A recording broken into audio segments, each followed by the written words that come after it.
अस्सलाम वालेकुम। हम कंप्यूटर प्रोग्रामिंग एंड एप्लीकेशन से फेमिलियर होते जा रहे हैं और एडवांस कॉन्सेप्ट को समझते जा रहे हैं। जिस तरह लास्ट टाइम हमने कंट्रोल इंस्ट्रक्शन के बारे में पढ़ा कि कंट्रोल इंस्ट्रक्शंस क्या होती हैं, कि आप कंट्रोल या फ्लो ऑफ द प्रोग्राम अपनी मर्ज़ी से डिज़ाइन करते हैं। पहले हम क्या करते थे, जो भी स्टेटमेंट लिखते थे वो एग्जीक्यूट होती थी। फिर हमने कंट्रोल इंस्ट्रक्शन लिखी। कंट्रोल इंस्ट्रक्शन में क्या है, हम डिफ़ाइन कर देते हैं कि हमारी जो है इंस्ट्रक्शन चलनी चाहिए बेस्ड ऑन द फ्लो। हमने डिफ़ाइन किया, अगर ऐसा होगा तो चलेगी, ऐसा नहीं होगा तो नहीं चलेगी।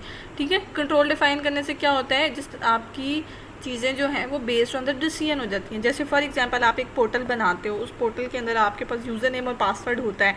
अगर आप सही यूज़र नेम और पासवर्ड एंटर करते हो तो ही आपके पास जो है वो लॉगिन हो सकता है। ठीक है, सही यूज़र नेम और पासवर्ड का क्या मतलब है कि वो चेक कर रहा होता है इफ़ के थ्रू कि if user name equal to this तो फिर वो उसमें लॉगिन कर सकता है, या पासवर्ड इक्वल टू दिस तब वो उसके अंदर लॉगिन कर सकता है, अदरवाइज़ नहीं कर सकता। ठीक है, डिसीजन डिसाइड कर रहा है, बेस्ड ऑन द डिसीजन आप कोई भी कंट्रोल इंस्ट्रक्शन एग्जीक्यूट कर रहे हो।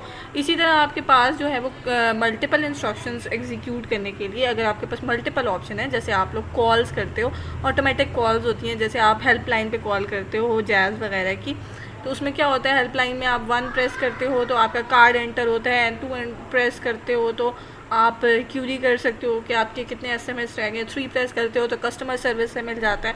जो भी उन्होंने डिफ़ाइन किए होते हैं कि इस केस में जो है वो ये होगा, इस केस में ये होगा, वो सारा किसके थ्रू होता है, बेसिकली वो प्रोग्रामिंग के थ्रू होता है। वो केसेस डिफ़ाइन किए हुए होते हैं उन्होंने स्विच के अंदर कि ये केस है तो आपने ये स्टेटमेंट चलानी है, या आपने यहाँ पर कॉल को ट्रांसफ़र करना है जिसके अंदर ये इंस्ट्रक्शंस हैं वो वॉइस मैसेज के थ्रू डिस्प्ले होंगी। ठीक है, तो अब आप थोड़ा सा एडवांस कॉन्सेप्ट की तरफ जा रहे हो कि जैसे सॉफ्टवेयर्स बनते हैं उनमें बेसिकली क्या लॉजिक्स बताई होती है, किस तरह से कंट्रोल डिफ़ाइन किया होता है। ठीक है, लास्ट लेक्चर का अगर हम रिव्यू लें तो हमने 2 कंट्रोल इंस्ट्रक्शन पढ़ी थी, वन इज़ डिसीजन और selection control instruction.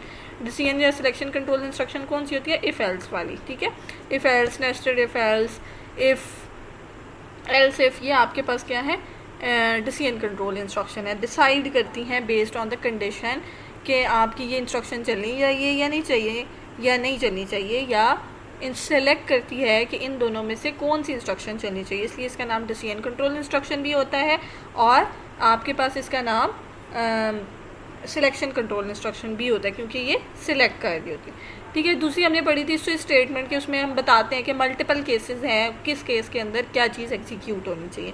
For example अगर हम सिंपल सा लिखें तो हम यह लिखा, एक ही प्रोग्राम हमने लिखा, उसमें एज एंड एज लिया वेरिएबल, यूज़र से कहा एंटर योर एज, यूज़र ने अपनी एज एंटर की। अगर यूज़र ने 16 एज एंटर की तो स्क्रीन पे प्रिंट हो गया योर एज इज़ स्वीट 16।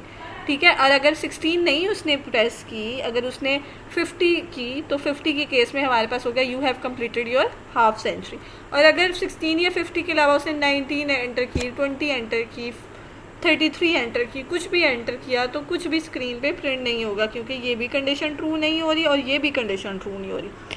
ठीक है, अब इफ़ एल्स, अब आप देखो इसमें 3 कंडीशंस आप चेक करो। इफ़ अगर ये ट्रू है तो ये चल जाए, अगर ये फॉल्स है तो एल्स पे आ जाए। एल्स पे भी वो, अगर ये फॉल्स है तब ये नहीं चल रहा, बल्कि वो चेक कर रहा है, एल्स के साथ हमने इफ़ लगाया हुआ है, वो चेक कर रहा है कि अगर ये फॉल्स है, 16 नहीं उसने एंटर किया, तो क्या उसने 50 एंटर किया। अगर उसने 50 एंटर किया होगा तो हमारे पास you have completed your half century print हो जाएगा, अदरवाइज प्रिंट नहीं होगा। ठीक हो गया। अच्छा, दूसरा ये है कि अगर इसी को हम स्विच की फॉर्म में लिखें, ये 3 ऑल्टरनेटिव्स है ना हमारे पास, 16 हो, 50 हो, या कुछ भी इसके अलावा हो, तो हम इसमें हम क्या प्रिंट करते हैं, हम इधर आ जाते हैं। हमने लिखा and age, cout enter your age, cin age, जो भी यूज़र ने एज एंटर की उस एज के वेरिएबल पे हमने स्विच लगा दिया, यानी इस एज के वेरिएबल के अंदर जो वैल्यू होगी उसको मैं चेक करूँगी कि अगर तो वो 16 है, अगर एज इक्वल टू 16, ये बिल्कुल ऐसे है जैसे ये कंडीशन लिखी है, इफ़ एज इक्वल टू 16। इसी तरह हमने ये केस लिखा है कि अगर केस 16 है, यानी एज के अंदर 16 वैल्यू है, तो स्क्रीन पे ये प्रिंट करा दें। और ब्रेक लाजमी हमने ऐड करनी है। एक चीज़ याद रखें कि आपके पास केस के बाद कॉलन लगाते हैं और ब्रेक के बाद आप सेमी कॉलन लगाते हैं, और स्टेटमेंट के एंड में भी आप सेमी कॉलन लगाते हैं। ठीक है, अगर उसने 16 एंटर किया तो ये चल जाएगा, और अगर उसने 50 एंटर किया तो आपके पास ये प्रिंट हो जाएगा you have completed your half century.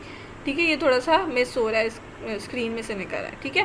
अब इसके अलावा हम इसमें डिफ़ॉल्ट स्टेटमेंट भी लगा सकते हैं, चूँकि इसमें भी 16 या 50 एंटर करेंगे तभी कोई चीज़ होगी, इसमें भी 16 या 50 एंटर करेंगे तभी कोई स्टेटमेंट प्रिंट होगी, अदरवाइज़ हमारे पास स्क्रीन पे कुछ भी प्रिंट नहीं होगा, ठीक है। अगर हम और भी ऐड करना चाहते हैं तो हम इसमें एल्स ऐड कर सकते हैं, else I don't know what to do, यहाँ पे हम डिफ़ॉल्ट लगा सकते हैं कि I don't know what to do. इसमें जो सिंपल एल्स होता है इसमें वो डिफ़ॉल्ट होता है कि कोई भी अगर ट्रू ना हो तो डिफ़ॉल्ट चल जाता है, इसमें अगर कंडीशन ट्रू ना हो तो एल्स चल जाता है, ठीक है। ये this is the review of the next previous lecture. अब हम नेक्स्ट लेक्चर की तरफ चलते हैं। नेक्स्ट लेक्चर हमारा ऑपरेटर्स से रिलेटेड है, ठीक है। अब हम नई कोई इंस्ट्रक्शन नहीं पढ़ रहे क्योंकि हमने last time instructions control instructions पढ़ लिए। अब कंट्रोल इंस्ट्रक्शन के अंदर जो हमारे ऑपरेटर्स यूज़ हो रहे होते हैं, कि किसी भी इंस्ट्रक्शन के अंदर हमारे जो ऑपरेटर्स यूज़ हो रहे हैं हम उनको डिस्कस कर लेते हैं इस लेक्चर के अंदर, ठीक है। तो C++ के ऑपरेटर्स हमारे पास डिफरेंट टाइप के होते हैं, कुछ हमने पढ़े हुए हैं। इनमें से हमारे पास अरिथमेटिक ऑपरेटर है, जो हमने अरिथमेटिक इंस्ट्रक्शन को इन डिटेल पढ़ा था। उसमें हमने पढ़ा था कि हमारे पास 5 अरिथमेटिक ऑपरेटर्स होते हैं, मल्टीप्लाई, डिवाइड, मॉडुलस, प्लस और माइनस, ठीक है।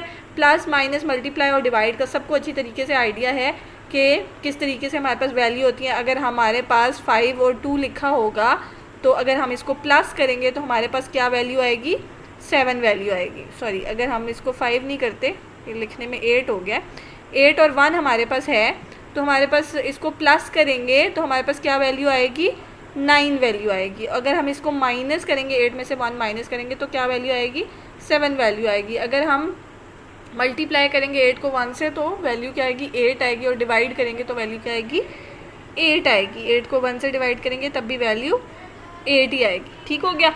अब हमारे पास मसला क्या है, मॉडुलस ऑपरेटर। फॉर एग्जांपल हम इसको 2 कर लेते हैं, 1 के साथ तो हमारे पास मॉडुलस ऑपरेटर जो है वो 0 आएगा, रिमाइंडर। 1 के साथ भी आ सकता है 0 रिमाइंडर आ सकता है, लेकिन 2 के साथ हम देख लेते हैं कि हमारे पास 2 के साथ किस तरीके से हम मॉडुलस हम मैंने लास्ट टाइम भी आपको एक्सप्लेन किया था। लास्ट टाइम भी हमने क्या कहा था, जो भी हमारे पास डिवाइड, जब भी हम किसी भी वैल्यू को डिवाइड करते हैं तो जो भी नंबर हम अंदर रखते हैं वो क्या होता है, डिवाइडेंड, और जो बाहर रखते हैं वो हमारे पास क्या होता है, डिवाइज़र होता है। ये मैथ की बातें हैं, इतनी अगर आपको अंडरस्टैंडिंग होगी मैं सिर्फ बताना ये चाह रही हूँ। रिमाइंडर हमारे पास क्या होता है कि आप 2 मल्टीप्लाई बाय 4, यानी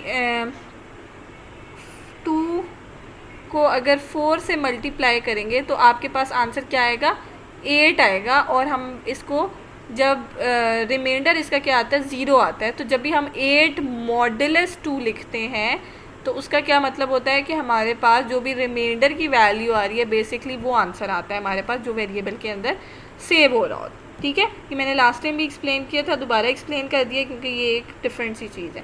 फिर हमारे पास आ गया असाइनमेंट ऑपरेटर। ये भी हमने डिस्कस किया हुआ है कि जब भी हम ए या किसी भी वेरिएबल के आगे इक्वल टू लगाते हैं तो हमारे पास इसका मतलब क्या होता है कि राइट हैंड साइड पे जो भी वैल्यू है वो लेफ्ट हैंड साइड के वेरिएबल के अंदर सेव हो जाती है, ठीक है। लेफ्ट हैंड साइड पे हमारे पास एक वेरिएबल होता है और राइट हैंड साइड पे हमारे पास वैल्यू होती है जो कि उसके अंदर जाकर सेव हो जाती है। असाइनमेंट ऑपरेटर होता है सिंगल इक्वल यूज़ करते हैं, एक से ज़्यादा अगर इक्वल यूज़ करें तो वो हमारे पास कंपैरिजन ऑपरेटर होता है। इक्वल टू हमारे पास सिंपल इक्वल हमारे पास असाइनमेंट ऑपरेटर होता है, इसलिए आपने इसको डिफ्रेंशिएट करना ज़रूर देखना है। असाइनमेंट ऑपरेटर का काम क्या होता है कि ये सेट करता है वेरिएबल की वैल्यू। अभी तक हम वेरिएबल्स जब डिस्कस कर रहे थे उनकी इनिशियलाइजेशन कर रहे थे तो वो हम असाइनमेंट ऑपरेटर के थ्रू कर रहे थे। आगे भी जब भी हम जब भी इनिशियलाइजेशन की बात करेंगे तो हम असाइनमेंट ऑपरेटर यूज़ करेंगे, दैट इज़ सिंगल इक्वल, ठीक हो गया। अच्छा, अब हमारे पास असाइनमेंट ऑपरेटर की एक और फॉर्म होती है, that is compound assignment operator, ठीक है। मैंने आपको बताया था कि हम इंट a इक्वल टू 5 लिखा और मैंने इसी के नीचे एक और स्टेटमेंट लिख दी, a इक्वल टू 9 लिख दिया।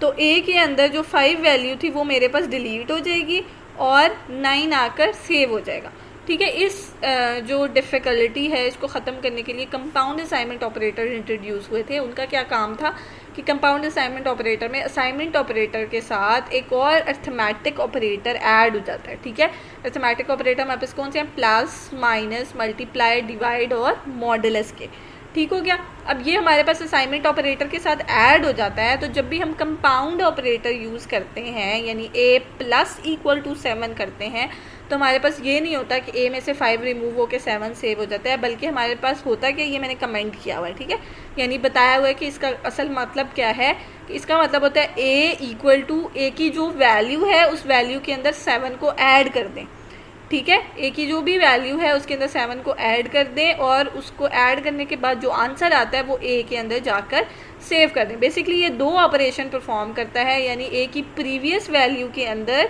7 को ऐड करता है, यानी प्लस पहले करेगा, ए के अंदर 5 था और 7 था हमारे पास राइट हैंड साइड पे, तो हमने 5 और 7 को ऐड कर लिया। यानी इस इंस्ट्रक्शन को अगर हम सिंप्लीफाई करके लिखें तो होती है ए इक्वल टू ए प्लस 7। ये हमारे पास अर्थमेटिक ऑपरेटर है, यहाँ पे अर्थमेटिक ऑपरेशन हो रहा है। ये क्या करेगा, ए की वैल्यू को फैच करेगा, वो 5 है, और यहाँ से 7 इसको ऐड कर लेगा। जब दोनों ऐड हो जाएंगे, हमने अर्थमेटिक इंस्ट्रक्शन में भी पढ़ा था कि पहले फार्मूला कैलकुलेट होता है और फिर जो आंसर आता है वो ए में जाकर सेव होता है। तो ये क्या करेगा, इन दोनों को ऐड कर लेगा और ऐड करके हमारे पास ए में जाकर 12 को सेव कर देगा। सेम फॉर कंपाउंड ऑपरेटर, अगर आप इस तरह से स्टेटमेंट लिखोगे तब भी आपके पास यही होगा, और अगर आप सिंपल कंपाउंड ऑपरेटर यूज़ कर रहे हो प्लस इक्वल टू वाला, तो ये क्या करेगा, प्रीवियस वैल्यू के अंदर 7 को ऐड कर देगा।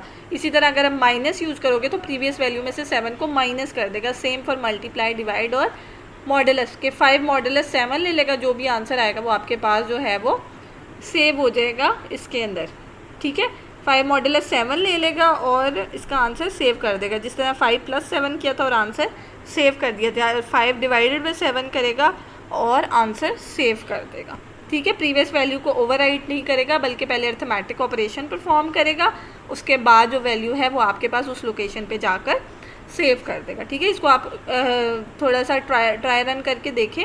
ये जैसे ये एक एग्जांपल है, ये 2 लाइंस हैं, आप कंपाइलर पे लिख के देखेंगे तो आंसर से आपको क्लियर हो जाएगा। आप इसकी वैल्यूज़ चेंज करके देखें तो आपको क्लियर हो जाएगा कि बेसिकली हो क्या रहा है, ठीक है। अब C++ ऑपरेटर हमारे पास जो है ना, उसमें एक और टाइप होती है, that is logical operator. Logical operator क्या है, नाम से पता लग रहा है कि लॉजिक क्रिएट करें। लॉजिक गेट्स आपने पढ़े होंगे, आपने अगर फिज़िक्स में पढ़े होंगे या अगर आपने DAE में पढ़ा है, तो लॉजिक गेट्स आपके पास क्या होते हैं, एंड और नॉट। एंड क्या होता है कि अगर दोनों 1 होंगे तो आंसर 1 आएगा, ठीक है। और क्या होता है, अगर एक भी 1 होगा तो आंसर जो है वो क्या आएगा, 1 आएगा, ठीक है। और नॉट क्या होता है, अगर 1 है तो उसका मतलब है 0, ठीक है। ये हमारे पास क्या है, गेट्स में हम लोग करते हैं कि दोनों चीज़ें अगर 1 होंगी तो आंसर 1 आएगा, और में कोई भी एक भी 1 होगी तो आंसर 1 आएगा। और एंड में क्या, नॉट में क्या होता है कि हमारे पास 1 जो है उसका ऑपोजिट जो होता है वो 0 होता है, ठीक है। उसका नॉट जो होता है वो 0 होता है। सेम फॉर प्रोग्रामिंग में भी यही होता है। This operator is use to evaluate 2 condition और expressions with relational operator simultaneously, ठीक है। ये क्या करता है, 2 कंडीशंस को कंबाइन करने में हेल्प करता है रिलेशनल ऑपरेटर। रिलेशनल ऑपरेटर हम कहाँ यूज़ करते थे, डिसीजन कंट्रोल इंस्ट्रक्शन में यूज़ करते थे रिलेशनल ऑपरेटर, ठीक है। तो जब हम डिसीजन में डिसाइड कर रहे होते हैं तो हम क्या करते हैं, जो 2 चीज़ें डिसाइड कर रहे होते हैं उन दोनों के साथ आप क्या करते हो, आप ऑपरेटर लगा लेते हो, कोई भी लॉजिकल ऑपरेटर, ठीक है। लॉजिकल ऑपरेटर क्या करता है, 2 कंडीशंस को कंबाइन करता है। अभी तक हम जो भी डिसीजन कर रहे थे वो बेस्ड ऑन 1 कंडीशन कर रहे थे। अगर हम इफ़ के अंदर एक से ज़्यादा कंडीशंस चेक करना चाह रहे हो, ठीक है। फॉर एग्जांपल मैं इफ़ में चेक करना चाह रही हूँ ए जो है वो 2 से ग्रेटर है और ए जो है वो 100 से लेस है, ठीक है। 2 चीज़ें मैं चेक करना चाह रही हूँ कि ये भी ट्रू होना चाहिए और ये भी ट्रू होना चाहिए। तो उसके लिए हम क्या करते हैं, हम इसके बीच में कोई भी लॉजिक ए लेस देन आपने 10 कर दें या 100 कर दें, जो भी आपने वैल्यू रखनी है, ठीक है। या आपने चेक करनी है। अब आपके पास 2 कंडीशंस हैं, 1 इज़ आपके पास ये 2 आ रहा है और एक आपके पास 11 से लेस आना चाहिए, ठीक है। अब इन दोनों कंडीशन में अगर ये ट्रू होगी, ये 1 होगी और ये 1 होगी, दोनों 1 होंगी, यानी 2 से बड़ा होगा और 11 से छोटा होगा, तभी मेरी स्टेटमेंट चलनी चाहिए। तो मैं उसके बीच में कौन सा ऑपरेटर लगाऊंगी, एंड ऑपरेटर। एंड ऑपरेटर का मतलब है कि अगर दोनों कंडीशंस ट्रू हैं तो ही मेरे पास इफ़ ट्रू है और मेरी स्टेटमेंट रन होनी चाहिए। अगर मैं कहती हूँ 2 से बड़ा हो बेशक 11 से छोटा हो या ना हो, या 11 से छोटा हो बेशक 2 से बड़ा हो या ना हो, ऐसा वैसे हो नहीं सकता। 11 से, हाँ हो सकता है -2 में, अगर आपकी माइनस में या 1 वैल्यू है तो 11 से तो लेस है लेकिन 2 से ग्रेटर नहीं है, ठीक है। तो आप इसके बीच में और लगा सकते हैं। और अगर आपने, अच्छा ये एंड और जो है आपके पास दो कंडीशंस को कंबाइन करने के लिए यूज़ होते हैं, ठीक है। एंड क्या हुआ, अगर आप चाहते हो ये भी ट्रू हो और ये भी ट्रू हो तो आपने इसके बीच में 2 M% के साइन लगा लेने हैं, ये जो लगे हुए, ठीक है। The operator use to condition और expression with relational operator simultaneously, दो रिलेशनल ऑपरेटर्स के साथ जो कंडीशंस लिखी होती है उनको कंबाइन करने में हेल्प करता है, ठीक है। If both the expression to the left and the right of the logical operator is true then the whole compound expression is true, ठीक है। अगर ये दोनों 1 होंगी तभी हमारे पास इफ़ जो है वो 1 होगी, अदरवाइज नहीं होगी, ठीक है। The logical operator or is use to combine two expression और the condition evaluates the true if any one of the 2 expression is true, ठीक है। अगर आप चाहते हो कोई एक कंडीशन ट्रू हो तभी चल जाए, बेशक ये हो तो आप इसके बीच में 2 लाइन्स लगाओगे और ऑपरेटर लगाओगे, ये आपके पास 2 लाइन्स जो हैं वो शो हो रही हैं, ठीक है। ये आपके पास जो है ना वो कीबोर्ड पे मेंशन होती है, सिंगल लाइन लगाना, ये आप लगा सकते हो, ठीक है। फिर आपके पास आ जाते हैं नॉट। अब नॉट ऑपरेटर जो है वो बाइनरी नहीं है, यानी 2 पे नहीं हो सकता, वो 1 पे होता है, ठीक है। फॉर एग्जांपल मैं आपको कहती हूँ कि अगर जो है वो A 2 से बड़ा ना हो, यानी A is not greater than 2, तो आपने ये कंडीशन लगानी है। एक तो हल ये है कि आप A लेस देन 2 लिख दो, एक ये है कि आप, जैसे मैंने आपको बोला A 2 से बड़ा ना हो तो आप क्या करते हो, A ग्रेटर देन 2 और उसके साथ आप लगा देते हो नॉट ऑपरेटर, ठीक है। ये नॉट ऑपरेटर क्या करता है, अगर A 2 से बड़ा है तो आपके पास 1 रिटर्न होगा, लेकिन वो उसको ऑपोजिट कर देता है, 0 में चेंज कर देता है और इफ़ के पास क्या जाता है, 0 जाता है। तो अगर आप किसी भी कंडीशन का रिवर्स कैलकुलेट करना चाहते हो तो आप नॉट ऑपरेटर लगा देते हो, क्लियर है।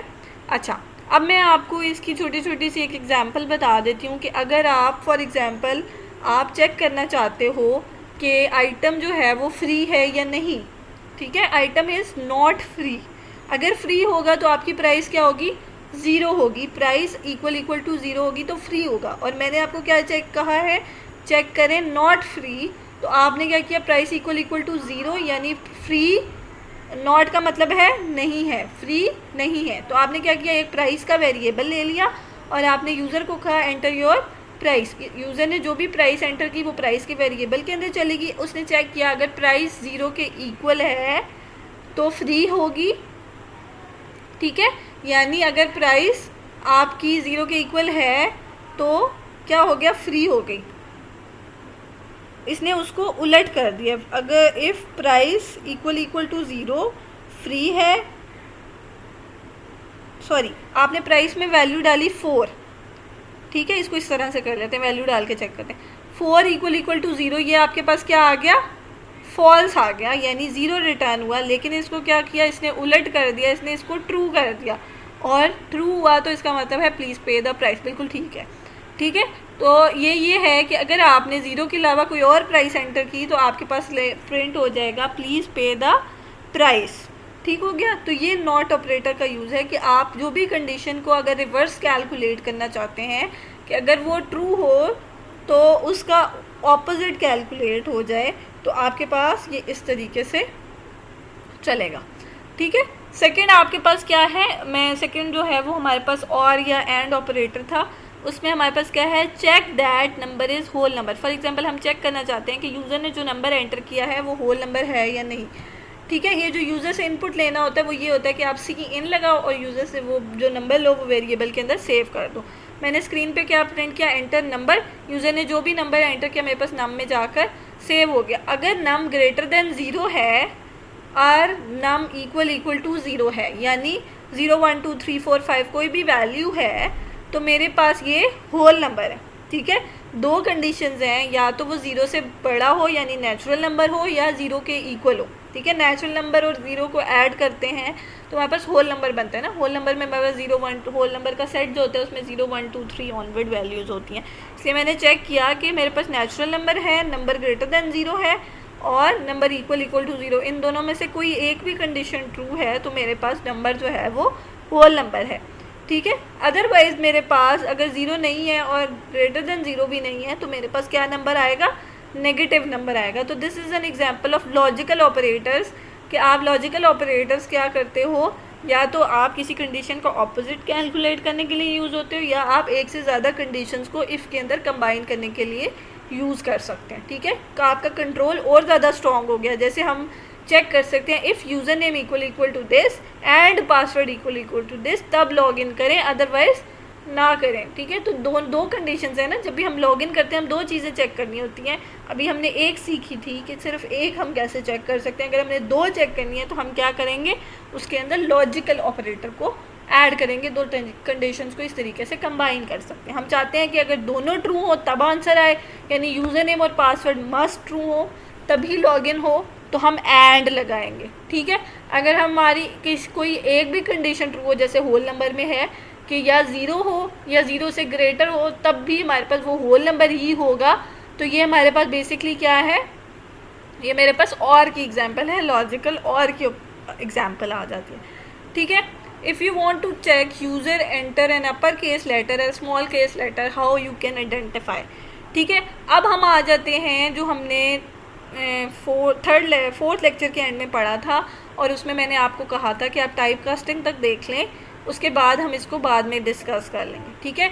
अब ये क्वेश्चन क्या था कि आपके पास एक स्क्रीन है, उस स्क्रीन के ऊपर यूज़र आपको कहता है कि एक करेक्टर एंटर करें, यानी ABC या कोई भी डिजिट एंटर करें, और यूज़र करेक्टर एंटर करता है A, ठीक है। अब आपको ये नहीं पता कि उसने ए कैपिटल एंटर किया है या स्मॉल एंटर किया, देखने में तो पता लग रहा है, लेकिन आप चेक करना चाहते हैं यूज़र जो भी एंटर करे आप उसको बता दें ये अपर केस है ये लोअर केस है, ठीक है। आपका पूरा एम इस तरह से हो, तो आप क्या कहते हो, यूज़र को कहते हो एंटर योर करेक्टर, यूज़र जो भी करेक्टर एंटर करता है वो हमारे पास एन में सेव हो जाता है। फिर हम क्या कहते हैं, एन को टाइप कास्ट कर लेते हैं N2 में, यानी एन की वैल्यू मेरे पास आस्की की N2 के अंदर चली जाती है, ठीक है। अब आपको ये पता होना चाहिए कि जब आपका कैपिटल A से Z तक की वैल्यू है वो 65 से स्टार्ट होकर 90 पे ख़त्म होती है, ठीक है। कैपिटल A की वैल्यू होती है 65, कैपिटल B की 66, कैपिटल C की 67, इसी तरह ऑनवर्ड Z तक आपके पास 90 होती हैं।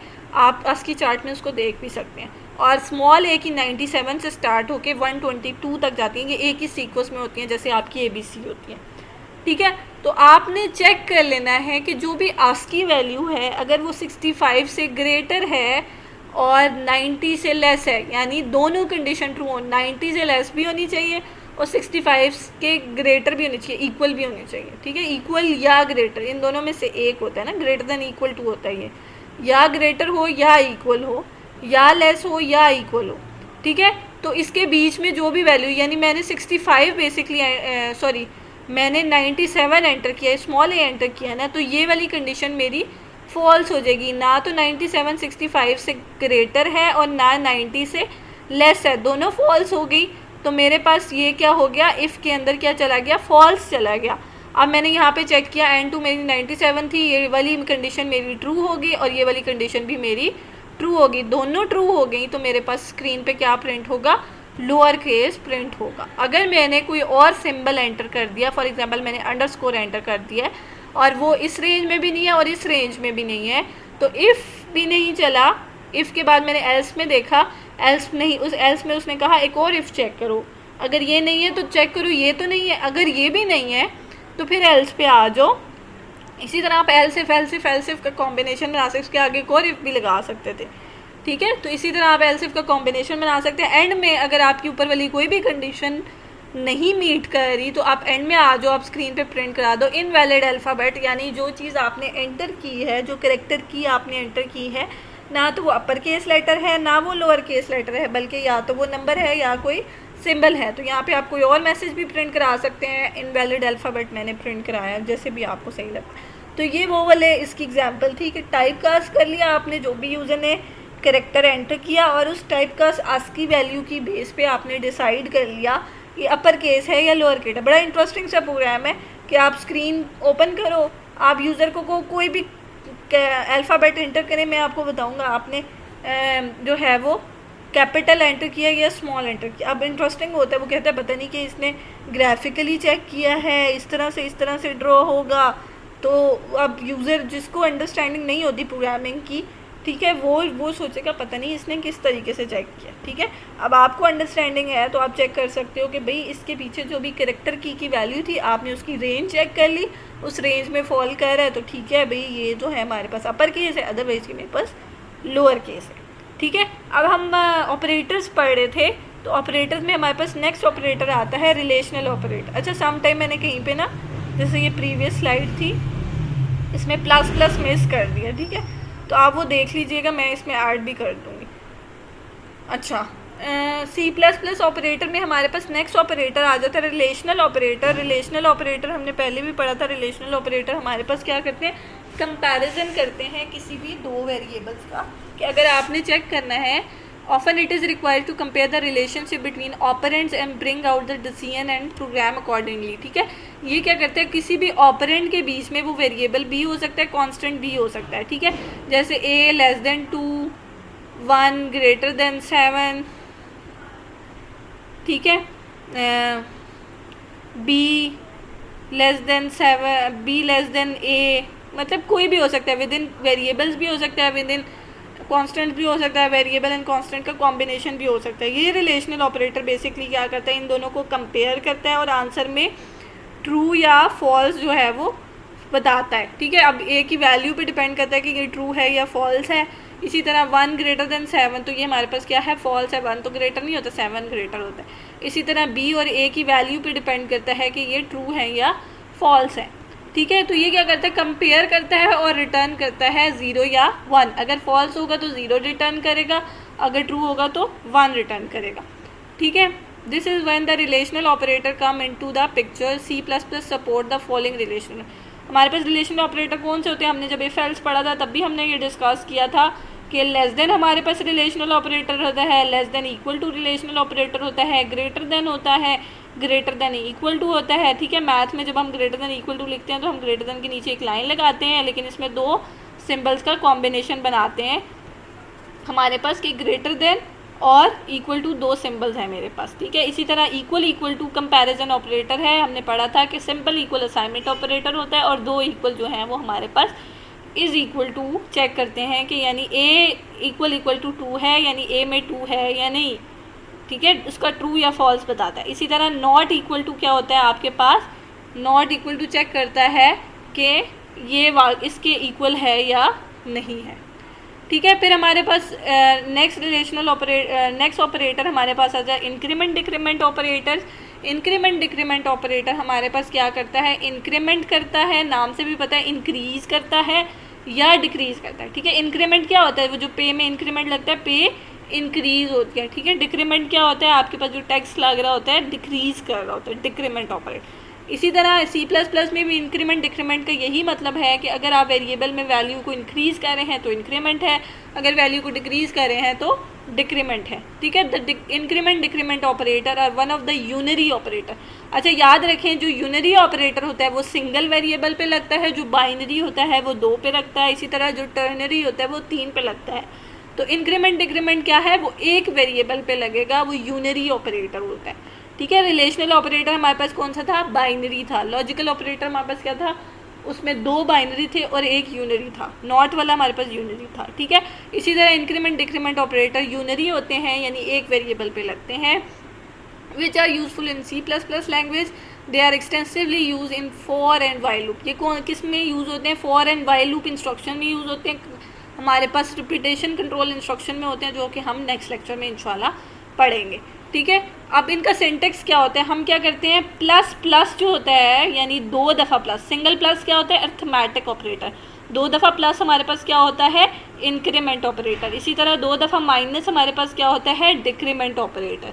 अच्छा, ये 2 तरीके से लगता है, या तो आप इसको प्री लगा लें, यानी वेरिएबल से पहले लगा लें, या आप इसको पोस्ट लगा लें, यानी वेरिएबल के बाद लगा लें, ठीक है। ये भी इंक्रीमेंट ऑपरेटर है, ये भी इंक्रीमेंट ऑपरेटर है, ये प्री इंक्रीमेंट ऑपरेटर है और ये पोस्ट इंक्रीमेंट ऑपरेटर है। इसी तरह आपके पास ये प्री डिक्रीमेंट ऑपरेटर है और ये पोस्ट डिक्रीमेंट ऑपरेटर है, ठीक है। इसमें आई जो है वो क्या है, वेरिएबल है, माइनस माइनस जो है वो डिक्रीमेंट ऑपरेटर है और प्लस प्लस जो है वो इंक्रीमेंट ऑपरेटर है, ठीक है।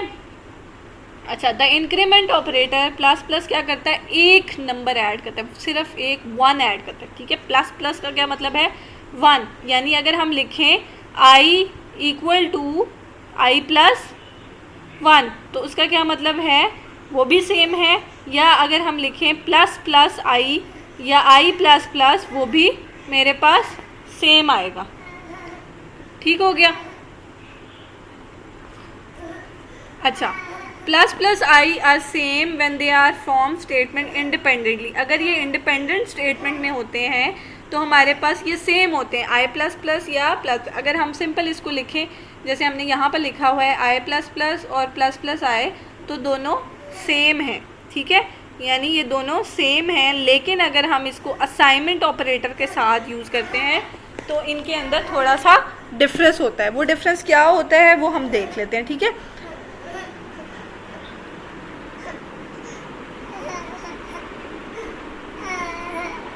They are use in expression on the right hand side of an assignment operator, ठीक है। ये क्या करते हैं, ये राइट हैंड साइड पे, असाइनमेंट ऑपरेटर के राइट हैंड साइड पे यूज़ होता है, ठीक है। अगर फॉर एग्जांपल हम क्या करेंगे, कंसिडर करेंगे फॉलोइंग को कि हमारे पास एक m वेरिएबल था 5 का और एक y वेरिएबल था, उसके अंदर हम लोग प्लस प्लस m लगा देंगे। प्लस प्लस क्या है, प्री ऑपरेटर लगाया है, ठीक है। प्री हमने इंक्रीमेंट ऑपरेटर लगाया है, ये क्या करेगा, 5 के अंदर 1 को ऐड कर रहा है, ठीक है। सपोज इफ़ वी री राइट द अबव स्टेटमेंट, अगर हम इसको दोबारा से लिखते हैं और हम लिखते हैं ये इंक्रीमेंट ऑपरेटर की बजाय प्री फिक्स की बजाय हम इसको पोस्ट फिक्स कर देते हैं, यानी प्लस प्लस को हम बाद में लिख देते हैं, तो इन दोनों में क्या फ़र्क होता है। A prefix operator first adds 1 to the operand and then the result is assigned, ठीक है। अर्थमेटिक ऑपरेटर में क्या होता है, अर्थमेटिक ऑपरेशन में या अर्थमेटिक इंस्ट्रक्शन में हमने पढ़ा था कि पहले फार्मूला कैलकुलेट होता है और फिर आंसर जो है वो हमारे पास असाइन होता है वेरिएबल के अंदर, जो भी हमारे पास लेफ़्ट साइड पे होता है, ठीक है।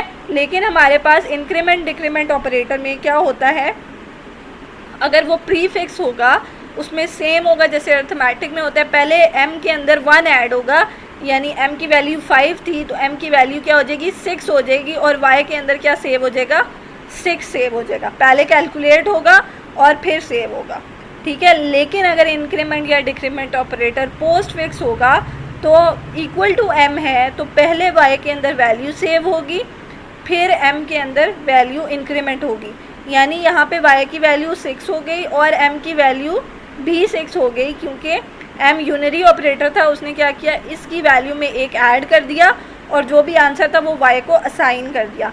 इसमें क्या हुआ, इसमें m में 5 था, y को उसने m असाइन कर दिया जो कि m के अंदर 5 था। जब वो असाइन हो गया उसके बाद उसने क्या किया, y के अंदर 5 + 1 यानी 6 सेव कर दिया, ठीक है। पहले उसने m के अंदर उसने 6 सेव कर दिया, पहले उसने y को m असाइन कर दिया, m में क्या था 5, फिर उसने m के अंदर 1 ऐड किया यानी उसको 6 कर दिया और उस 6 को उसने y के अंदर सेव कर दिया, ठीक हो गया। फिर एक और हमारे पास ऑपरेटर होता है कंडीशनल और टर्नरी ऑपरेटर। अच्छा, ये इंक्रीमेंट डिक्रीमेंट ऑपरेटर आपको और ज़्यादा क्लियर हो जाएगा जब हम इसको पढ़ेंगे इन लूप्स, लेकिन अभी आपको सिर्फ पोस्ट फिक्स और प्री फिक्स का डिफरेंस पता होना चाहिए कि प्री फिक्स आपके पास क्या करता है, पहले ऐड करता है फिर असाइन करता है अगर असाइनमेंट ऑपरेटर में हो, ठीक है। अगर आप इसको खाली प्लस प्लस आई लिख के सेमीकोलन लगाएंगे तो फिर तो आई में 1 ऐड कर देगा, कोई डिफरेंस नहीं है। लेकिन डिफरेंस कहाँ आता है, जब हम इस यूनरी ऑपरेटर के साथ इस वैल्यू को असाइन कर रहे होते हैं तो तब हमारे पास डिफरेंस आ जाता है, ठीक हो गया। अच्छा, नेक्स्ट हमारे पास ऑपरेटर है कंडीशनल और टर्नरी ऑपरेटर, ठीक है। कंडीशनल और टर्नरी ऑपरेटर नाम से आपको पता लग रहा है कि ये 3 वैल्यूज़ या 3 सिंबल्स पे होता है, ठीक है। अभी हमने यूनरी और बाइनरी पढ़े हैं। यूनरी क्या है, सिंगल वेरिएबल पे होता है, बाइनरी हमारे पास क्या होता है, वो हमारे पास 2 वेरिएबल्स या 2 कंडीशंस पे डिपेंड कर रहा होता है, और टर्नरी क्या है, उसके बाद हमारी 3 स्टेटमेंट्स मिलके टर्नरी ऑपरेटर बना रही होती हैं, ठीक है। इसको कंडीशनल ऑपरेटर भी कहा जाता है। The conditional operator consist of 2 symbols, इसके अंदर 2 सिंबल होते हैं, one is question mark and other is colon. किस तरीके से आप लिखते हैं, पहले आप कंडीशन लिखते हैं उसके बाद आप क्वेश्चन मार्क लगाते हैं और फिर वैल्यू 1 लिखते हैं और फिर वैल्यू 2 लिखते हैं। ठीक है, इसको एग्जाम्पल से समझ लेते हैं। फॉर एग्जाम्पल ए के अंदर हमारे पास 10 था और बी के अंदर हमारे पास 15 था और एक्स के अंदर हमने वैल्यू सेव करनी है, तो हम क्या लिखेंगे, हम चेक करेंगे अगर 10 ग्रेटर देन 15 है, यानी कि वो चेक करेगा, रिलेशनल ऑपरेटर लगा है, वो चेक करेगा 10 ग्रेटर देन 15 है तो फॉल्स आ गया। ठीक है, ऐसा नहीं है 10 ग्रेटर देन 15 नहीं है तो वो एक्स के अंदर क्या करेगा, बी सेव करेगा। ठीक है, कॉलन के बाद हमारे पास बी है, यहाँ पे एंड ऑफ द स्टेटमेंट में सेमी कॉलन बी लगना चाहिए था। ठीक है, हमारे पास क्या है, फॉल्स आ गया, इसलिए सेकंड वाली वैल्यू एक्स के अंदर सेव हो जाएगी। ठीक है, कॉलन के बाद वाली, अगर ये ट्रू होता यानी ए लेस देन बी हमने लिखा होता तो ए की जो भी वैल्यू है वो बी के अंदर सेव होती, यानी अभी हमारे पास इस कंडीशन में हमारे पास x के अंदर 15 सेव हो रहा है। ठीक है, इसको आप सिंपल इफ एल्स में भी लिख सकते हैं। इफ़ लगाएं, इफ़ के अंदर आप कंडीशन लिखें, आप रिलेशनल ऑपरेटर यूज़ करें, if a greater than b. ठीक है, आपने चेक किया ए आपका बी से ग्रेटर है या नहीं, अगर तो ये ट्रू होगा यानी ए ग्रेटर देन बी होगा तो आप क्या करें, x इक्वल टू ए कर लें, यानी x के अंदर आपकी a की वैल्यू चली जाए। और अगर ये ट्रू नहीं है, अगर ये फॉल्स है तो एल्स हो जाए और x के अंदर हमारे पास b की वैल्यू चली जाए। ये दोनों सेम काम करेंगे। टर्नरी ऑपरेटर क्या है, आपने एक ही लाइन में डिफाइन कर दिया कि अगर ये कंडीशन है तो ये कर लें और अगर ये कंडीशन है तो ये कर लें। ठीक है, अगर आप उसको डिसीजन इंस्ट्रक्शन में लिखें तो उसमें क्या होगा, पहले कंडीशन चेक होगी, उसके बाद स्टेटमेंट ये वाली चल जाएगी, अगर फॉल्स होगी तो ये चल जाएगी। इसमें भी ये है कि अगर कंडीशन ट्रू होगी तो क्वेश्चन मार्क के बाद फ़ौरन से आपका जो वेरिएबल है उसकी वैल्यू या जो यहाँ पे जो भी वैल्यू लिखी है वो एक्स को असाइन हो जाएगी, और अगर ये फॉल्स है तो हमारे पास सेकेंड वाली वैल्यू एक्स को असाइन हो जाएगी। ठीक है, दीज आर द सेम, अगर ये स्टेटमेंट लिखें या ये स्टेटमेंट लिखें दोनों का आंसर जो है वो सेम आता है। ठीक है, फिर हमारे पास C++ का एक और ऑपरेटर आता है, that is bit wise operator. नाम से आपको समझ आ रहा है बिट्स पे काम करता है कि हमारी बिट्स किस तरीके से चलती हैं। ठीक है, C++ has distinction of supporting special operator known as bitwise operator. C++ के ऑपरेटर जो होते हैं वो बिट वाइज ऑपरेटर को भी सपोर्ट करते हैं। बिट वाइज ऑपरेटर हमारे पास होता क्या है, जो कि बिट्स पे काम करता है। मैनिपुलेशन ऑफ डाटा क्या करता है, based on the bit level. Bits हमारे पास क्या होती हैं, जैसे हमने पढ़ी है कि मेमोरी में हमारे पास 8 बिट्स होती हैं और उन 8 बिट्स के अंदर हमारे पास डेटा सेव हो रहा होता है। सेम फॉर हमारे पास ये है कि फॉर एग्जांपल हम लोग जो भी 4 है वो सेव कर रहे हैं, तो 4 की अगर हमने बिट्स निकालनी हो तो हम कैसे निकालते हैं, उसको 2 के साथ एलसीएम लिखते हैं। ठीक है, 2 2s are 4 आ गया हमारे पास, रिमाइंडर हमारे पास क्या आ गया, 0 आ गया।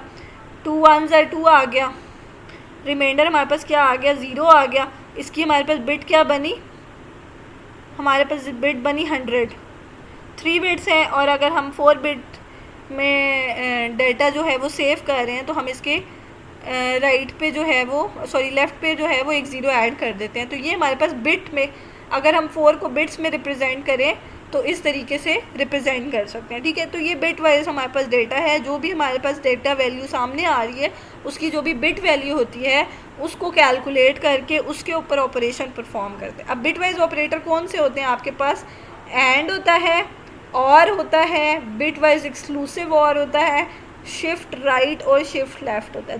These are not the insertion और extraction operators but these are the shift right and shift left operators. ठीक है, ये बिट वाइज ऑपरेटर्स हैं आपके पास। अगर आप वेरिएबल्स के साथ इनको यूज़ करेंगे तो ये शिफ्ट राइट ऑपरेटर होंगे, अगर सी इन या सी आउट के साथ करेंगे तो इसी तरह आपके पास एक्सट्रैक्शन और इंसर्शन ऑपरेटर होंगे। ठीक है, और एंड डबल एंड नहीं है, सिंगल एंड जो है वो आपके पास बिट वाइज एंड होता है और डबल एंड आपके पास लॉजिकल एंड होता है।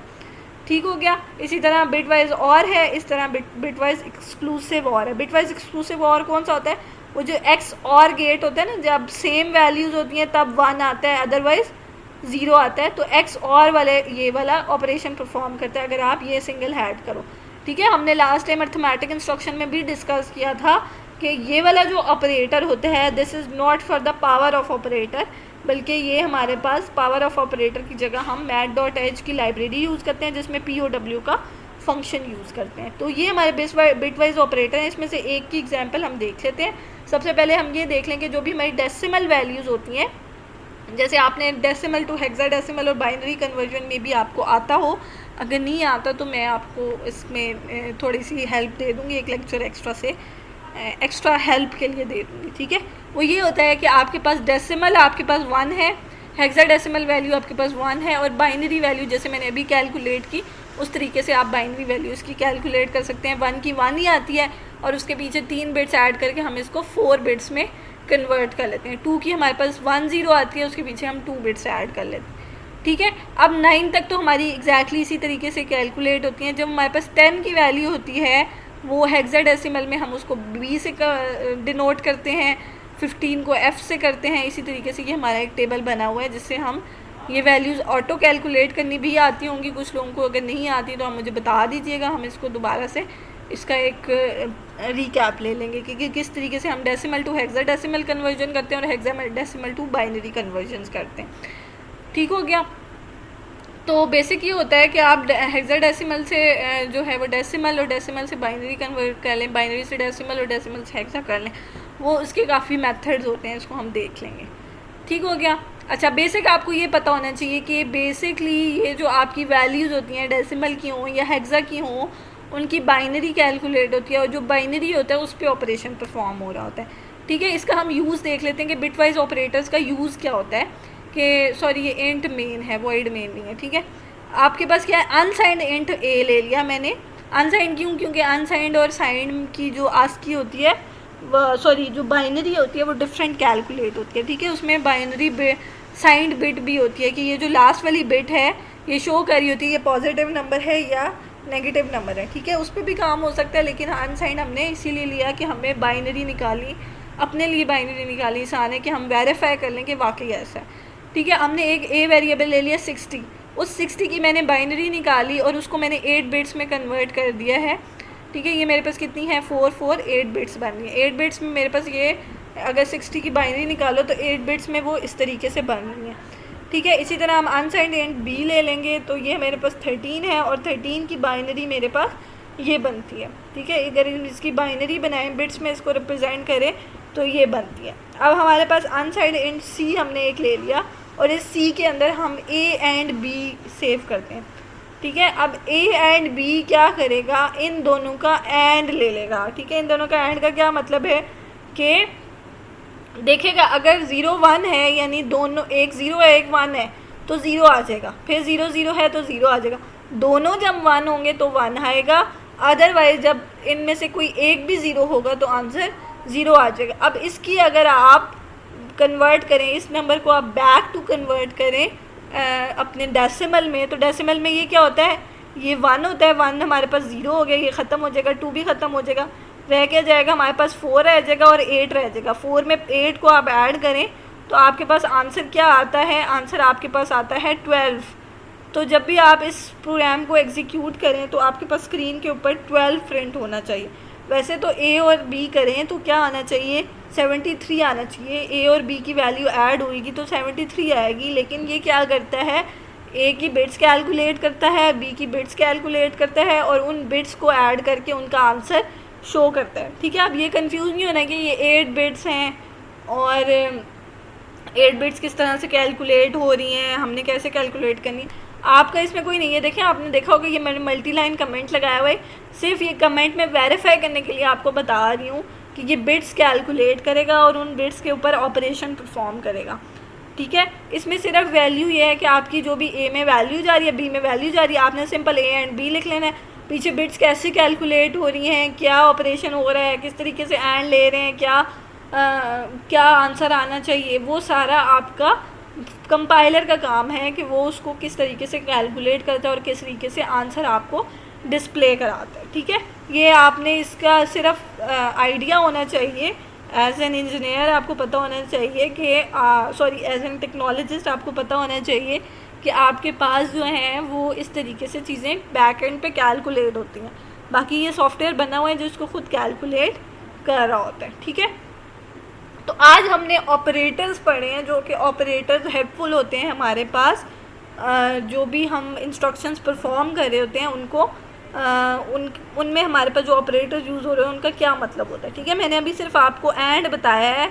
अगर आप और करेंगे सिंपल उस तरीके से और लेगा, यानी एक भी 1 होगा तो उसको 1 कर देगा, और इसी तरह एक्सक्लूसिव और लेंगे तो सेम होगा तो उसको 1 कर देगा, अदरवाइज 0 कर देगा। अब शिफ्ट राइट आपके पास क्या करता है, एक बिट को राइट पे शिफ्ट कर देता है, यानी ये आपकी बिट्स थी ना, ये आपकी बिट्स थी, तो आप में इसके बाद ये क्या करेगा, इसको अगर आप शिफ्ट राइट करें तो ये इस 0 को इधर ले जाएगा।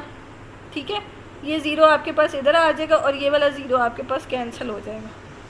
ठीक है, तो ये आपकी शिफ्ट राइट ऑपरेटर क्या करेगा, 0 0 0 1 1 1 0 आ जाएगा। अगर आप शिफ्ट ऑपरेटर ए के साथ यूज़ करें, ठीक है, आप ए के साथ यूज़ करें सी इक्वल टू शिफ्ट ऑपरेटर ए, तो ये क्या करेगा, एक में एक बिट को शिफ्ट कर देगा राइट पे। अब ये देख लें कि शिफ्ट राइट, हाँ ये मैंने लेफ़्ट कर दिया, ये बेसिकली ये क्या कर रहा है, लेफ़्ट पे इसको शिफ्ट कर रहा है, तो राइट पे शिफ्ट करना होगा तो हमारे पास क्या होगा, यहाँ से जो है वो बाइनरी यहाँ पर शिफ्ट हो जाएगी। ठीक है, तो ये शिफ्ट राइट ऑपरेटर क्या करते हैं कि आपकी बिट्स को राइट पे या लेफ़्ट पे एंड से उठा के शिफ्ट कर रहे होते हैं। एक्सक्लूसिव और भी बता दी, ये आप इसको करके देख सकते हैं, इनको अप्लाई करें, रन करें। कुछ इनकी एग्जांपल मैंने एक्सप्लेन कर दी हैं, बाकी एग्जांपल आप खुद ट्राई करें और उसको ट्राई करके देखें। ठीक है, थोड़ा सा एक रिव्यू ले लेते हैं, एक शॉर्ट सा रिव्यू ले लेते हैं। ऑपरेटर्स के बारे में हमने पढ़ा है, अरिथमेटिक ऑपरेटर्स क्या होते हैं, plus minus multiply divide. Assignment operator क्या होता है, जो भी राइट पे वैल्यू होती है वो लेफ़्ट पे जो हमारा वेरिएबल होता है उसके अंदर वैल्यू को सेव कर देता है। कंपाउंड ऑपरेटर क्या होता है, लेफ़्ट वाली वैल्यू को राइट वाले वेरिएबल की वैल्यू के अंदर जो भी अरिथमेटिक ऑपरेटर है, प्लस मल्टीप्लाई या डिवाइड, उसको प्लस मल्टीप्लाई या डिवाइड करके उसके अंदर सेव कर देता है। ठीक है, लॉजिकल ऑपरेटर क्या होते हैं, दो कंडीशंस को ऐड करने के लिए, दो कंडीशन को लॉजिक को कंबाइन करने के लिए हम एंड और के लॉजिकल ऑपरेटर यूज़ करते हैं, और अगर किसी कंडीशन को रिवर्स करना हो तो हम नॉट का लॉजिकल ऑपरेटर यूज़ करते हैं। ठीक है, फिर उसकी कुछ एग्जांपल्स थी। फिर रिलेशनल ऑपरेटर इफ एल्स में हमारे पास था less than equal to, greater than equal to, equal to, not equal to. ठीक है, उसके अलावा इंक्रीमेंट डिक्रीमेंट ऑपरेटर क्या करते हैं, हमारे पास वेरिएबल के अंदर या 1 को ऐड करते हैं या 1 को सबट्रैक्ट करते हैं। ठीक है, डिक्रीमेंट सबट्रैक्ट कर देते हैं। फिर हमारे पास प्रीफिक्स और पोस्टफिक्स का था, होते सेम है, लेकिन असाइनमेंट में क्या होता है, प्रीफिक्स में पहले कैलकुलेट होता है, यानी पहले ऐड होता है 1 और फिर वैल्यू असाइन होती है, और पोस्टफिक्स में हमारे पास क्या होता है कि पहले वैल्यू असाइन होती है और फिर 1 ऐड हो रहा होता है। इसी तरह हमारे पास कंडीशनल या टर्नरी ऑपरेटर हमने पढ़ा, जिस तरह हम सिंपल इफ एल्स पढ़ रहे हैं, कंडीशन चेक कर रहे हैं, अगर वो ट्रू होगी तो आंसर आएगा और अगर वो फॉल्स होगी तो हमारे पास सेकंड वाली कंडीशन रन होगी। इसी को हम टर्नरी में लिख सकते हैं कि हम कंडीशन लिखें, क्वेश्चन मार्क लगाएं और हम देखें कि अगर फॉल्स होगी तो सेकंड वाली चलेगी, अगर ट्रू होगी तो फर्स्ट वाली चलेगी। ठीक है, इस तरह लास्ट में हमने पढ़ा बिट वाइज ऑपरेटर्स क्या होते हैं, हमारे पास जो भी वैल्यूज़ होती हैं उनकी बिट्स कैलकुलेट करते हैं और उन बिट्स की बेस पे जो है वो हम उसको ऐड या सबट्रैक्ट या मल्टीप्लाई कर सकते हैं। ठीक है, ये हमारे पास बिट्स में किस तरह से डाटा को रिप्रेजेंट करते हैं, डेसिमल को बाइनरी में या हेक्साडेसिमल को बाइनरी में, इस तरीके से हम रिप्रेजेंट कर सकते हैं। ठीक है, that's all for today's lecture. Next lecture में हम लोग देखते हैं कि नेक्स्ट हमने क्या इंस्ट्रक्शन करनी है। Thank you so much and good luck.